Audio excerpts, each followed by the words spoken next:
네, 시작합니다. 말씀 보겠습니다.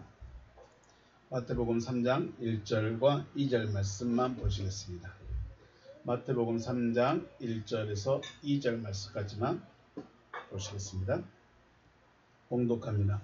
그때 세례 요한이 이르러 유대 광야에서 전파하여 말하되 회개하라 천국이 가까이 왔느니라 하였으니. 아멘. 지난 시간에 세례 요한에 대해서 또 유대 광야, 왜 광야에 가서 외치고 있을까라는 것에 대해서 우리가 생각을 했습니다. 기억을 해본다면 광야는 말씀을 받는 곳입니다. 그래서 광야에서 외칩니다. 그러므로 우리는 광야에 있을 때 말씀을 들어야 합니다. 왜 말씀을 들어야 되냐? 광야에서 그 다음 단계가 어디로 가죠? 가나안으로 들어가죠. 말씀을 받지 못하면 가나안으로 들어가지 못할 수도 있기 때문에 광야에 있을 때 말씀을 들어야 한다라고 말씀하십니다. 오늘은 회개하라 천국이 가까이 왔느니라 라는 말씀을 조금 더 생각을 해보기로 하겠습니다. 이 부분만 원문을 보십니다. 메타노이에테 회개하라 앵기켄 왔습니다. 왔는데 완료형으로 이미 와버렸습니다. 오고 있는 것도 아닙니다. 이미 와 있습니다. 이미 옆에 와 있습니다. 가르 해 바실레이아톤 우라논 하늘들의 나라가 왔다. 가까이 왔다. 와버렸다는 거죠. 다시 한번 보시면 회개하라. 왜냐하면 하늘들의 나라가 가까이 왔기 때문이다. 회개해야 되는 이유가 있죠. 회개해야 되는 이유가 뭐냐면 하늘들의 나라가 가까이 왔기 때문에 회개해야 합니다. 그러면 회개하지 아니하면 어떻게 될까요? 회개하지 않으면 어떤 일이 일어날까요? 네, 아무 일도 안 일어납니다. 회개하지 않으면 아무 일도 안 일어납니다. 근데 회개하면 이 하늘이라는 이 무리에 내가 들어가는 것이죠. 하늘, 우리말로 번역하면 천국입니다. 그래서 우리는 천국을 가야 되는 것처럼 혹은 천국이 어떤 물리적인 장소처럼 우주 공간 어디인가 있을 것 같은 그런 천국의 의미지만 원문은 하늘들의 나라라고 되어 있습니다. 여기 보시면 해 바실레이아 톤 우라논 그 하늘들의 그 나라입니다. 그 하늘들의 그 나라.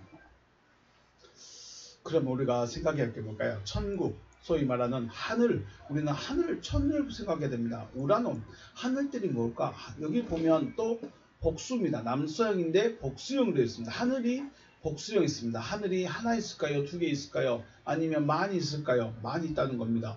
이게 무슨 말일까라고 생각을 하셔야 되겠어요. 그래서 오늘은 이 하늘들, 천국이 아니라 하늘들에 대해서 우리가 좀 생각을 좀 해보겠습니다. 창세기 1장 1절 말씀에 태초에 하나님이 천지를 창조하시니라 라고 우리말 성경에 이렇게 되어 있는데 원문을 보시면 빼 레시트 빠라 빼 레시트 빠라 엘로힘 엣 하사마임 빼 엣 하 아레츠 되어 있습니다. 우두머리 안에 레시트 머리 우두머리 적장 네 그런 의미니까 우두머리 안에 낳으셨습니다. 빠라 낳으셨습니다. 누가 낳았냐? 엘로힘. 엘로힘들이 우두머리 안에 뭔가 있게 하셨어요. 뭐가 있게 하셨냐? 에트, 하샤마임. 그 하늘을 있게 하셨고 하 아레츠, 베트, 하 아레츠. 그 땅을 있게 하셨습니다. 우리 성경으로 이제 표현하면 낳으셨다, 창조하셨다라고 말하는데 낳으셨다라고 의미를 생각해 봤습니다. 엘로힘들께서 우두머리라는 존재 안에 그 하늘을 그리고 그 땅을 낳으셨다. 결국은 낳으셨다라고 하지만 있게 하셨다는 것이죠. 있게 하셨습니다. 우두머리라는 존재 안에 하늘이라는 존재와 땅이라는 존재가 있게 하셨습니다. 라고 의미를 생각해 봅니다. 이걸 70인역 헬라어로 보면 엔아르케 에포이에센 창조하셨습니다. 호테오스 그 하나님께서 턴 우라논 카이텐겐 그 땅을 그 하늘을 그리고 그 땅을 창조하셨습니다. 라고 말씀하십니다. 자, 하늘들이라는 존재가 과연 무엇이냐? 여기 보면 하샤마임이 쌍수로 했습니다. 쌍수로 되어 있습니다. 하늘들이죠. 하늘들. 하늘이란 존재도 있고 하늘들이란 존재도 있습니다. 하늘과 하늘들은 다릅니다. 우리는 그냥 같은 하늘 같은데 하늘이 있고 하늘들이 있습니다. 하늘들이란 존재는 우두머리 안에 존재하고요. 우두머리라는 존재 안에 존재하고 있는 존재들이죠. 하늘은 어디 있어야 돼요? 베레시트 안에 있을 때 하늘입니다. 하늘이라는 존재는 베레시트 우두머리 안에 있습니다. 그럼 이 우두머리가 누굴까요? 우두머리 엔 아르케 요한복음 1장 1절에서 엔 아르케라고 말하고 있는 이 아르케가 누구냐? 우리는 우두머리라고 하겠습니다. 우두머리라는 존재는 바로 주인, 곧 주님과 하나가 되어진 상태의 존재들, 주님과 하나가 되어진 상태의 존재들이 하늘들입니다. 그래서 내가 지금 주님과 하나 되어져 있으면 나는 하늘입니다. 주님과 하나 되어 있지 않냐면 나는 땅입니다. 자, 하늘이라는 의미로 사용된 말 중에 궁창이라는 말도 있습니다. 궁창. 창세기 1장 6절 말씀 보면 하나님이 이르실 때 물 가운데 궁창이 있어 물과 물로 나뉘라 하셨습니다. 궁창, 라키아라고 합니다. 라키아. 궁창을 기준으로 위에 있는 물과 아래에 있는 물로 나뉘고 궁창에는 넷째 날에 뭐가 있게 하셨습니까? 광명체들이 있게 하셨습니다. 에스겔 말씀 보면 1장 25절에 그 머리 위에 있는 궁창 위에서부터 음성이 나더라. 그 생물이 설 때에 그 날개를 내렸더라. 그 머리 위에 있는 궁창 위에 보좌의 형상이 있는데 그 모양이 남보석 같고 그 보좌의 형상 위에 한 형상이 있어 사람의 모양 같더라. 말이 복잡한데 그 머리 위에 있는 궁창 위에 보좌의 형상. 그러면 보좌의 형상이라는 것은 보좌라는 것은 어디 있습니까? 궁창 위에 있습니다. 그러므로 그 궁창은 발등상이 되는 거죠. 주님의 발등상. 주님이 발을 얹고 계시는 존재들이 바로 궁창이라는 존재들입니다. 궁창이라는 것은 보좌의 형상을 바치고 있다. 그래서 주님의 발등상, 주님이 밟고 계신, 주님이 그러니까 밟은 게 이게 어가브에 밟은 거냐? 주님이 거니시는 사람들이죠. 주님이 그 사람 마음에 계신 상태가 바로 궁창이다라는 것입니다. 시편 19편 1절 하늘이 샤마입니다. 하늘이 하나님의 영광을 선포하고 궁창이 그의 손으로 하신 것을 이를 나타낸도다라고 말씀하십니다. 하늘과 궁창 같은 하늘 같은데 다르죠. 하샤마임 있고 하라키아가 있습니다. 다니엘서 12장 3절 말씀에 다 지혜 있는 자는 궁창의 빛, 궁창에는 뭐가 있다고요? 빛의 광명체들이 있죠. 빛과 같이 빛날 것이요 많은 사람을 옳은 대로 돌아오게 한 자는 별과 같이 영원토록 빛나리라 라고 하셨습니다. 자, 궁창에 있어야 될 빛, 궁창이라는 곳이 하늘들이라는 상태가 있고 궁창이라는 상태가 있습니다. 그런데 궁창에는 누가 있습니까? 광명체들이 있습니다. 그러면 이 광명체들이 누굴까? 광명체들이 누굴까? 주님 마태복음에서 뭐라고 하셨습니까? 마태복음 5장에서 너희는 세상에 보다 빛이다. 너희는 세상의 빛이다. 그러면 자, 너희들이란 그 무리가 산상수훈에서 지금 말씀을 듣고 있는 그 무리는 전체 무리 아닙니다. 말씀을 듣고 있는 지금 제자들의 무리를 말하고 있죠. 그 무리를 뭐라고 말합니까? 너희는 빛이다. 그랬으면 너희가 이 빛들은 어디에 있습니까? 궁창에가 머물러 있는 것이죠. 주님의 말씀 받은 그들은 궁창에 머물러 있는 빛이 되어집니다. 그런데 하늘이 있고 궁창이 있고 궁창에가 빛이 있습니다. 그러면 원래 이 바닥에 있던 베드로가 주님의 말씀을 받아서 빛이 되니까 여기로 올라갔습니다. 그러면 여기서 하늘이라는 곳은 어떻게 가야 될까요? 갈 수 있을까요? 이때는 이제 바로 거듭남의 단계입니다. 여기서 말씀을 받아서 거듭나게 되면 하늘이 되어지는 것이죠. 거듭남이라는 것을 통해서 하늘이 되어진다. 하늘이 되어진 것입니다. 그럼 하늘이라는 존재가 과연 뭘까 계속 궁금해 여겨야 되겠죠. 하늘은 주님과 하나 되어졌기 때문에 아들의 삶으로 하나님의 영광을 보여주고, 궁창은 넷째 날에 광명체가 있는 곳으로 빛이 되어서 빛을 비추는 자들이 있는 곳이고, 궁극적으로 궁창이 하늘로 발전해야 됩니다. 자, 처음에 베드로는 그냥 사람이었습니다. 그냥 사람. 그런데 이 사람이 뭘 받았습니까? 말씀을 받으니까 빛이 되어졌습니다.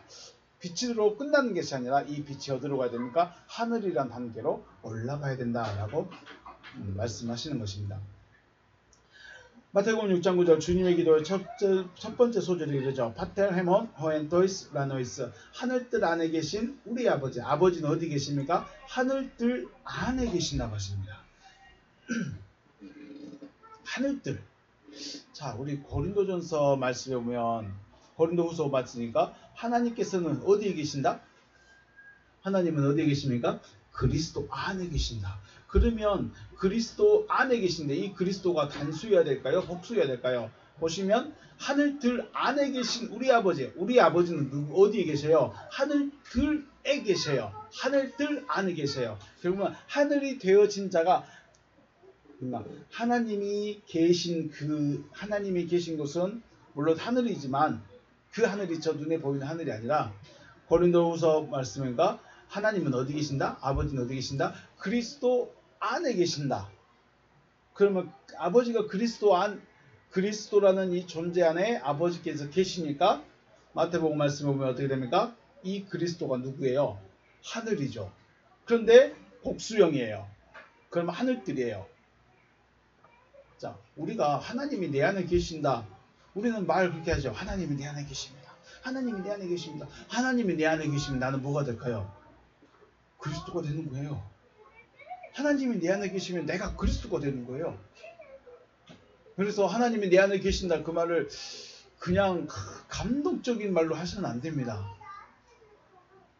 하나님이 내 안에 계신다는 그 말을 성경적인 의미로 보면 그리스도다. 결국은 하늘이다. 그 사람들이 모이니까 하늘들이 되는 거죠. 파텔 헤몬, 우리들의 아버지. 어디 있습니까? 호엔토이스 우라노이스. 그 하늘들 안에 있습니다. 그 하늘들 안에 계신 그님. 이해가 되십니까? 자, 하늘이란 존재가 누구냐? 아버지가 안에 계신 그 사람이 하늘이에요. 근데 고린도후서에서는 그를 누구라고 그래요? 그리스도라고 그래요. 아버지께서 계신 그가 그리스도이신데 마태복음에서는 이를 누구라고 한다? 하늘이라고 한다. 하늘이 누굽니까? 아버지가 안에 계신 사람. 아버지가 안에 계신 그 사람이 누구라고요? 하늘. 근데 그 사람을 다른 말로 뭐라고 표현합니까? 그리스도라고 표현합니다. 와, 그렇네요. 네. 아버지는 그리스도 안에 계시고 그리스도를 영접한 자들 안에 계십니다. 그리스도는 어디에 계세요? 자, 그리스도는 그러면 누구냐?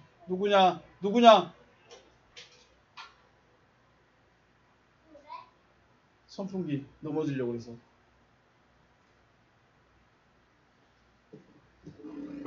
아버지는 그리스도 안에 계시고 그리스도는 그럼 어디 계십니까? 그리스도는 영접한 자들 안에 계시죠. 아버지와 그리스도는 하나이시기 때문에 한 하늘이시며 한 하늘에 의해서 하늘이 되어진 자들이 하늘들인 것이죠. 말 복잡하죠. 하늘이 아버지이신 하늘이 영접한 자 안에 들어오니까 영접한 자가 바로 하늘들이 되어버린 거죠. 결국 하늘들이라는 존재는 하늘이신 아버지에 의해서 되어진 존재, 나음을 받은 존재, 만들어진 존재, 하나님께서 창조하신 존재가 바로 하늘들이 되어진 거죠. 이것을 문법적으로 단수에 의해서 복수가 되어진다라고 말씀합니다. 이게 히브리나 헬라의 문법에 단수가 있다는 것은 반드시 복수도 있다. 그 존재로 끝나지 않습니다. 단수는 한 존재로 끝나지 않습니다. 반드시 복수가 있습니다.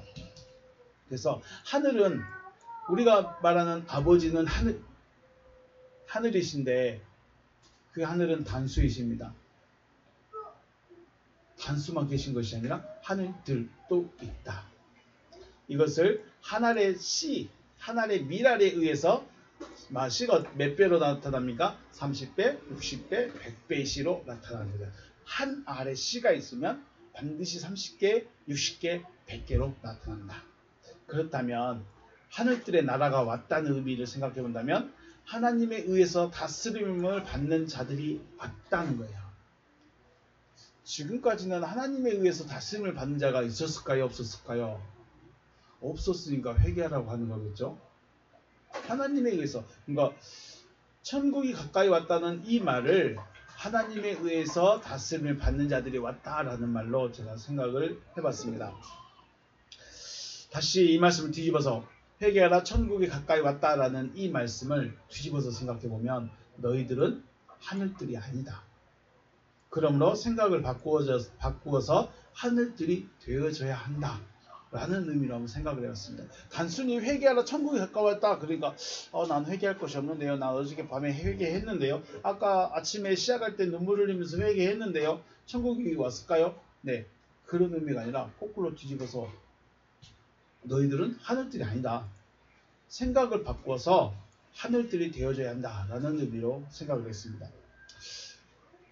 회개의 방향성을 어디로 할 것인가의 문제입니다. 회개의 방향성. 자, 내가 어디로 회개할 것인가. 회개를 하는데 회개의 방향성을 제시를 못해 줬습니다. 그래서 선하게 착하게만 살려고 했습니다. 우리가 먼저 생각할 게 뭘까요? 회개란 무엇일까? 무엇을 회개하라는 것일까요? 왜 회개하라고 하시고 계실까요? 무엇을 회개하라는 것일까요? 잘 생각해 보십시오. 위험하다.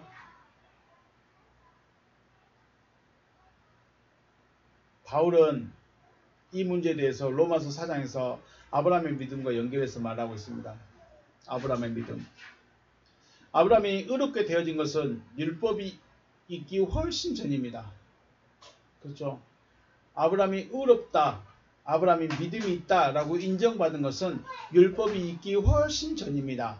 그 말은 뭔 말이냐면 율법이 없이 믿음으로 의롭다함을 얻을 수 있다는 것입니다. 율법에 의해서 의롭다함을 얻는 것이 아니라 믿음으로 의롭다함을 얻을 수 있다는 것입니다. 아니, 믿음으로 의롭다함을 얻는다는 것입니다. 로마서 4장에서 말하고 싶은 것은 그것입니다. 아브라함이 언제 의롭다 여기심을 받았느냐? 율법이 있기 전이냐? 후냐? 율법이 있기 전이라는 겁니다. 어떻게 의롭다 여기심을 받았느냐? 믿음으로 받았다는 것입니다. 그래서 율법이 우리를 의롭게 해주는 것이 아니라 믿음이 우리를 의롭게 해준다라고 말하고 있는 것이죠. 다시 말하면 믿음을 가지니까 의롭다라고 말씀해 주시는 것입니다. 그러면 하지만 유대인들은 자신들이 율법을 준행하지 않으므로 하나님의 진노를 받아서 어려움을 겪게 되었음을 알았습니다. 이게 무슨 말이냐면 하나님의 법을 떠나고 율법을 지키지 않으니까 바벨론이 일어나고 페르시아가 일어나고 로마가 일어났다는 겁니다. 자기들이 말 잘 들었으면, 그러니까 사사시대만 봐더라도 맨 블레셋이 쫓아오고 옆에 있는 나라들이 괴롭히고 이게 40년 주기 정도로 40년 정도를 이렇게 계속해서 왔다 갔다 하는 거죠. 그러니까 그들도 생각을 했을 것입니다. 아, 우리가 하나님의 말씀을 버리면, 우리가 하나님의 말씀대로 살지 않으면 하나님이 우리나라를 쳐서 괴롭게 만드시는구나. 그럼 우리가 말씀을 잘 지키자. 이제 이렇게 생각을 한 거죠. 율법을 철저히 지키는 것이 하나님의 진노에서 벗어나고 하나님의 나라가 되어질 것이라고 생각을 하게 된 것입니다. 그 결과가 무엇을 믿어야 하는지 놓쳐버렸어요. 쉽게 말해서 이제는 믿음을 놓쳐버렸어요. 하나님의 법을 지키고 율법을 지켜야 하겠다는 것은 잘 생각했는데 중요한 걸 놓쳐버렸습니다. 뭘 놓쳤어요? 믿음을 놓쳐버렸어요. 오직 하나님의 이름을 부르면서, 이 말은 제사 드리면서, 제사 제물 가지고 오면서 주일 예배 지키면서 모든 헌신, 봉사, 충성 다 하고 있으면서 율법을 준행하면 믿는 것이다 라고 결론이 내버렸어요. 믿음이 뭐예요? 믿음이 뭐예요? 그냥 하나님께 나와서 제사하고 헌금하고 충성하고 봉사하고 열심히 재능 내놓고 그리고 율법대로 살아가면 믿음의 사람이다 라고 인정해 줘 버렸다는 거예요. 여기서 한 걸음 더 나가서 하나님의 율법에 사람의 생각까지 덧붙여서 뭘 만들어 버렸습니까? 장래의 유전을 만들어 버렸습니다. 그래서 더 도덕적이어야 돼요. 더 윤리적이어야 돼요. 그리고 더 선한 삶을 살아야 한다고 가르치고 있습니다. 이제는 율법에서 벗어나버려. 율법은 놔둬버리고 삶 자체를 바꿔버렸습니다. 선한 삶, 착한 삶, 정의로운 삶, 공의로운 삶, 이타적인 삶, 이걸 살아야 된다라고 이제 가르치기 시작해버린 거죠. 그러다 보니까 하나님은 온데간데 없어지고 얼만큼 선하게, 얼만큼 구제하며, 얼만큼 다른 사람을 도와주며 살았느냐, 이것이 이제 믿음의 척도가 되어버렸습니다. 믿음의 척도가 하나님의 말씀을 가지고 있는 것이 믿음인가요? 내가 열심히 살한 것이 믿음인가요? 이제 믿음이 무엇인지를 놓쳐버렸어요. 그래서 선하게 살아가면, 주일 성수 잘하면, 주일날 예배 안 빠지면, 11조 잘하면 믿음이 좋은 것이라고 여기십니까? 아니면 하나님의 말씀을 받는 것을 믿음이라고 생각하십니까? 그래서 주님 말씀하죠. 마르다는 준비하느라 바빴다. 근데 마리아는 어디 있었습니까? 주님 발밑에서 말씀을 들었다. 주님 뭐라고 하십니까? 마르다야, 하나만 있어도 족하다. 마리아는 더 좋은 걸 택했으니 안 뺏길 것이다. 무엇이 더 중요하겠습니까? 믿음이라는 것이 과연 무엇일까? 놓쳐버린 거죠. 여러분은 믿고 있는데 그 믿음이라는 것이 무엇이라고 여깁니까? 무엇이 여러분의 믿음입니까? 주일 성수 안 빠진 게 믿음입니까? 11조 열심히 잘 내는 게 믿음이었습니까? 충성하고 봉사한 게 믿음이었습니까? 그런데 그 안에, 그 삶 안에 하나님의 말씀이 있습니까? 하나님의 말씀을 가지고 약속을 가지고 이걸 하면 진짜 잘한 것이겠지만, 말씀을 가지고 약속을 가지고 하면 하나님께 연락되는 것이 되겠지만 말씀이 없으면 어떻게 될까요? 쉽게 말해서 하나님이 안 계신데 열심히만 되고 있어요. 그럼 그거 뭘까요? 믿음 없이 하는 것과 믿음으로 하는 건 다르다고 그랬죠. 믿음으로 하면 하나님이 다 받으시는데 믿음이 없이 하는 것은 하나님을 어떻게 한다? 괴롭게 한다. 하나님이 괴롭답니다. 믿음이 없이 하는 것은 괴롭답니다. 어찌하시렵니까? 믿음이 없이 하는 거예요. 아브라함이 의롭게 되어진 것은 하나님의 말씀을 믿었기 때문이라고 말하죠. 아브라함이 왜 의롭게 되었다? 하나님의 말씀을 믿었다 라고 하고 있습니다.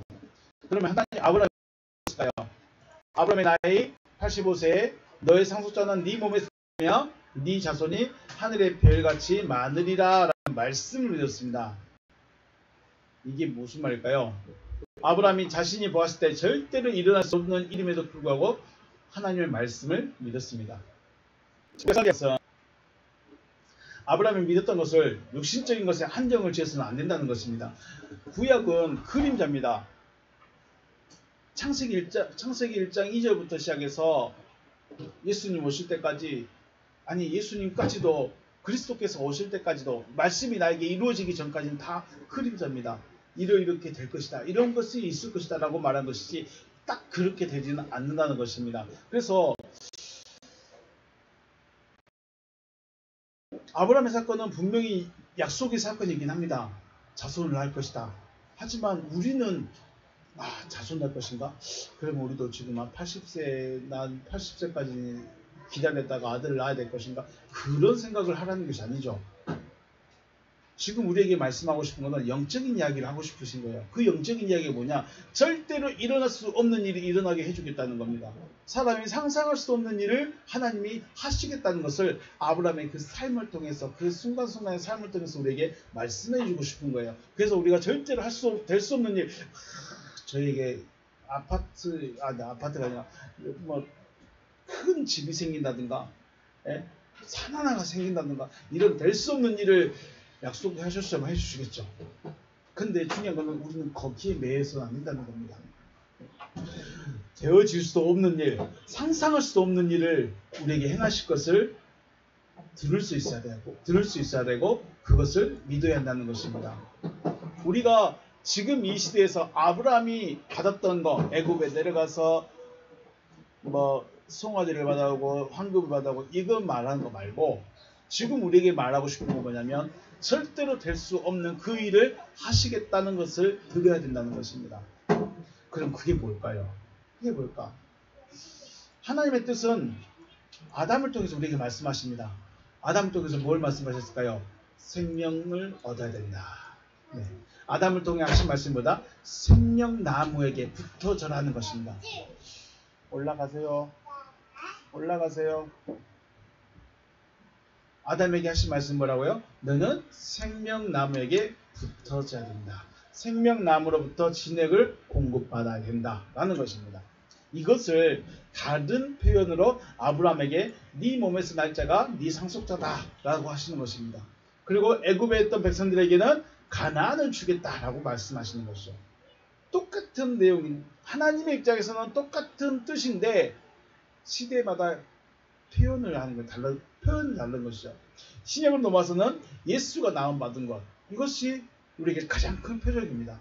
예수가 나음을 받은 것이 우리에게 가장 큰 표적인 것이죠. 왜냐하면 말씀대로 되어졌기 때문입니다. 지금 이 시대에서는요, 사울이 바울이 된 것을 말하고 있습니다. 사울이 바울이 되는 것, 이게 하나님의 뜻입니다. 사울이 바울이 되어줄 수 있었을까요? 사울이 바울이 되어줄 수 있겠느냐? 절대로 안 됩니다. 되어줄 수가 없습니다. 근데 그것을 누가 해주셨습니까? 하나님이 해주셨다는 거예요. 그거 말하고 싶다는 겁니다. 지금 아브라함에게 하시고 싶은 말은 너도 100세에도 아들 낳아봐라. 너 지금 90세인데도 너 아들 낳아라. 아니면 네 집을 몇 평짜리 얻어라. 이거 말씀하고 싶은 것이 아니라 절대로 될 수 없는, 절대로 일어날 수 없는 그 일을 내가 해주겠다. 근데 그게 뭐냐? 영적인 일, 곧 사울이 바울 되는 거, 처녀가 아들 낳는 거, 그거 해주겠다는 겁니다. 지극히 육신적이며 땅에 속하여서 땅의 일만 생각하는 나라는 존재를 뭘로 만들어주겠다? 하나님의 아들로 세우겠다. 거듭난 자로 세우겠다. 구원 얻은 자로 세우겠다. 생명을 가진 자로 세우겠다 라는 것입니다. 여러분이 생각할 때 여러분은 하나님이 될 수 있습니까? 여러분 하나님의 아들이 될 수 있을까요? 그냥 있었으면 절대로 안 됩니다. 그냥 교회에 앉아있다고 되어지는 게 절대 아닙니다. 하나님은 말씀대로 하시는 분이십니다. 그래서 사랑의 하나님이고 은혜로우신 하나님이시만 또한 공의의 하나님이기도 하십니다.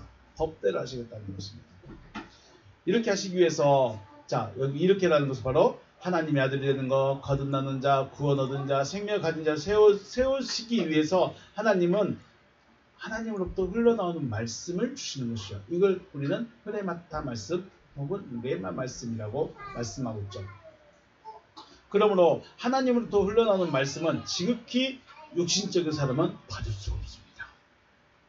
육신에게 말씀하시는데 육신적인 사람은 받을 수가 없다. 참 이게 어려운 말씀인 거죠. 왜 육신적인 사람은 받을 수 없느냐? 사람이 어떻게 하나님이 될 수 있느냐? 이런 거예요. 사람이 어떻게 하나님이 될 수 있어요? 될 수가 없죠. 그런데 그걸 하나님이 하시겠다는 거예요. 이걸 믿겠냐는 거죠. 사람이 어떻게 다시 나음 받을 수 있겠느냐? 어떻게 다시 나을 수 있습니까? 이걸 하나님이 하시겠다는 겁니다. 뭘로요? 물과 성령으로 하시겠다는 거죠. 물과 성령으로 거듭나게 해주겠다는 겁니다. 올라가세요. 올라가세요.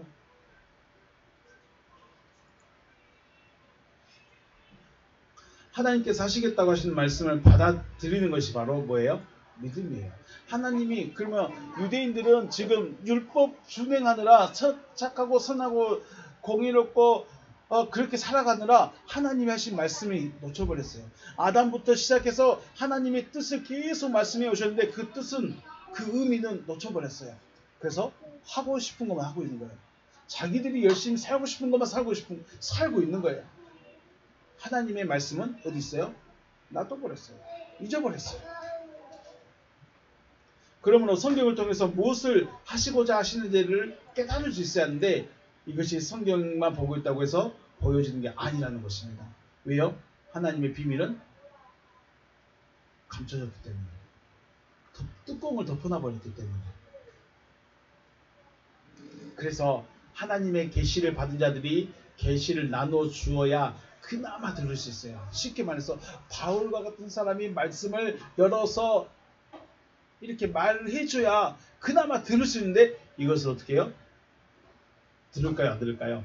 유대인들이 들었어요? 안 들었어요? 안 들었어요. 그럼 바울 이전에 누구 있어요? 예수께서 하셨죠. 예수도 단순히 하나님의 아들이라는 이름 타이틀만 말하는 것이 아니라, 더 쉽게 말하면 말씀이 되어졌기 때문에 말씀 자체이고 말씀이 열려진 자예요. 말씀이 열려졌어요. 그러니까 하나님의 아들도 맞지만 계시되어진 자로서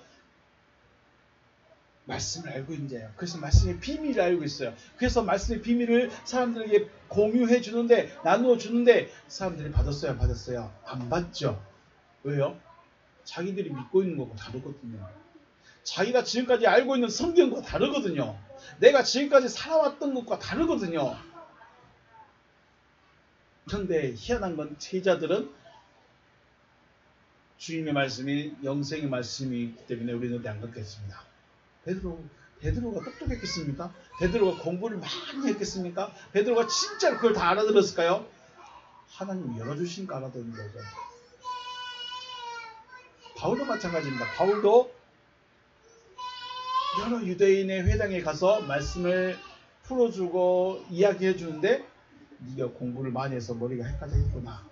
네가 너무 공부를 많이 해서 정신이 돌아버렸구나. 이렇게 말하죠. 계시를 받은 자들이 계시를 나눠줘야만 들을 수 있는데, 이것도 수용하는 것이 결코 쉽지만 않다. 자, 회개하라. 이 말은 율법적인 삶, 선하고 착하고 정의롭고 이타적인 삶을 살아야 한다고만 말하는 것이 아니라, 하나님께서 하시고자 하는 말씀을 들을 수 있는 마음으로 바꾸라는 것입니다. 하나님께서 하시고자 하시는 말씀을 들을 수 있는 마음으로 바꿔야 된다라는 것입니다. 왜요? 그래야 말씀을 듣고 믿음이 생기고 믿음을 가지고 나아가는 것이죠. 말씀이 없는 믿음은, 하나님의 말씀이 아닌 것은 절대로 믿음이 될 수가 없습니다. 하나님 이거 말해주고 싶은 것이에요. 믿음은 뭐다? 하나님이 하시겠다 하시는 말씀을 내가 받아들이는 거예요. 하나님이 그럼 뭘 하실까요? 우리에게 돈을 주실까요? 우리에게 건강을 해줄까요? 물론 그것들은 은혜 시대 때 다 있었고 또 우리에게 있으면 더 좋겠죠. 그런데 그것이 궁극적인 목적은 아니라는 겁니다. 궁극적인 목적은 내가 구원에 이르는 것, 내가 거듭나는 것, 그것을 위해서 하나님은 말씀을 하신다. 그 말씀을 들으라는 거죠. 다시 말하면 하나님의 비밀을 깨달은 자, 곧 계시되어진 자가 나누는 하나님의 말씀을 듣고 받으라는 것입니다. 이게 회개하는 것입니다. 그러니까 왜 회개하느냐? 왜 회개를 해야 되냐? 무엇으로부터 회개해야 되냐? 어디로 돌아가야 되냐? 네, 하나님 말씀을 듣지 않는 그 마음에서 말씀을 듣는 마음으로 바꾸라는 거죠. 왜요? 그래야 천국이 되니까. 그래야 구원이 되고 그래야 거듭남이 되니까. 항상 기억하셔야 될 것은, 애굽에서 나온 백성들은 광야의 생활을 했다는 것입니다. 광야를 점프할 수 없습니다. 광야를 뛰어넘어갈 수가 없습니다. 반드시 광야 생활을 지나가야 합니다. 즉 율법을 준행하여서 착하고 선하고 정의롭고 이타적인 삶의 과정, 소위 말하는 훈련의 과정도 반드시 필요합니다. 반드시 그 길을 지나와야 됩니다. 다만 이 과정을 벗어나서 다음 단계인 가나안의 삶으로 올라가야 된다는 거예요. 그런데 우리가 알듯이 내가 열심히 충성하고 봉사하고 빠지지 않고 내가 모든 걸 참석하면 뭐 있어 보여요? 믿음 있어 보여. 그러니까 그게 더 좋은 거예요. 근데 가나안에 가면 1년에 3번만 오라가거든요. 알아서 살아가는 거예요. 이제 가나안에 가면 네 믿음 네가 시켜서 네가 알아서 살아가고 1년에 3번만 오라는 거예요. 그러니까 믿음 있어 보일까요? 믿음 없어 보일까요? 뭐 교회 다니는데 1년에 3번만 교회 간대? 시험도 언제 한대? 주일성도 언제 한대? 네, 그런 거예요. 광야에 있는 사람들이 가나안에 있는 사람 볼 때 저 사람들 도대체 믿음이 있는 거예요? 없는 거예요? 그런 거예요. 근데 가나안에 간 사람은 자기가 말씀이 되어졌기 때문에 굳이 매여지지 않습니다. 자유자입니다. 차이가 많죠. 그렇다고 율법을 무시할 수도 없습니다. 또한 율법을 버릴 수도 없습니다. 그래서 반드시 광야의 길을, 율법의 삶을 지나가야 된다는 것입니다. 광야에서 가나안으로 올라가야 합니다. 율법 시대에서 은혜 시대로, 은혜 시대에서 진리 시대로 넘어가야 된다는 것입니다. 율법 시대에서 은혜 시대로 넘어가는 것은 예수라는 하나님의 말씀이 되어진 자 앞에 나아감으로 되어진 것이고, 은혜 시대는 은혜 시대에서 진리 시대로 넘어가는 것은 그리스도를 영접함으로 되어지는 것입니다. 자, 지금 우리는 은혜 시대에 광야에 있을까요? 은혜 시대에 있을까요? 진리 시대에 있을까요? 광야에 있는 삶은 아직 하나님 누구지도 잘 모르는 상태예요. 은혜 시대는요, 기적도 맛보고 표적도 맛보고 이제 하나님 누군지 알았어. 이제 내가 예수만 위해 살겠습니다. 내가 당신을 위해 살겠습니다라고 고백할 수 있는 사람들이 바로 여기 있어요. 은혜 시대예요. 그런데 진리 시대로 넘어가는 건요, 바로 하나님의 말씀, 하나님부터 흘러나오는 하나님께서 하시겠다고 하시는 그 말씀을 영접한 자들이 진리 시대로 넘어간 겁니다. 회개하라, 천국이 가까이 왔다는 말씀은 세례 요한도 외치고 있고 예수님도 처음으로 하신 말씀입니다. 이 말씀이 무엇을 의미한지를 깊이 생각해 보면, 교회에 나왔으니 혹은 나의 선하지 못한 모습, 이타적이지 못한 모습에만 머물러 있을 것이 아니라 더 나아가서 하나님의 뜻으로 어떻게 돌아갈 수 있을까를 생각해 봐야 되겠죠. 그냥 회개하라니까 제가 누굴 때렸고요, 미워했고요, 제가 누구 사기쳤고요, 이것을 회개하라는 것이 아니라 어떻게 하면 하나님의 뜻에 내가 맞춰줄 수 있을까, 어떻게 하면 내가 하나님의 뜻에 이루어질 수 있을까, 이걸 생각하라는 것이죠. 그리고 그 길을 찾을 수 있는 여러분과 제가 되어지시기를 주님의 이름으로 축복합니다. 네, 오늘 아이들하고만 있어서 조금 산만했습니다. 이해해 주시기 바라고 오늘 여기서 마치겠습니다. 수고하셨습니다.